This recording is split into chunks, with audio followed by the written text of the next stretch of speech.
زندگی میں لوگوں کا آنا بھی ایک مقصد ہوتا ہے۔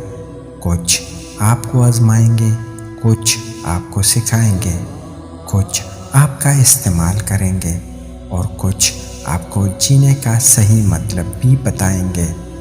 دنیا میں کوئی رشتہ بھی یہ حق نہیں رکھتا کہ وہ آپ کا ذہنی سکون برباد کر سکے۔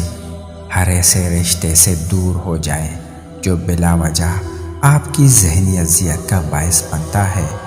خدا کی دنیا بہت وسیع ہے، اپنے مطابق لوگ ڈھونڈے، ورنہ اکیلے رہنے کی عادت ڈال لے۔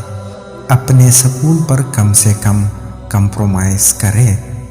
ابھی تو میں تھکن اتار ہی رہا تھا عمر کی، کہاں گزاری زندگی سوال کر دیا گیا۔ اپنی زندگی میں ہر کسی کو اہمیت دو، جو اچھا ہوگا وہ خوشی دے گا اور جو برا ہوگا وہ سبق دے گا۔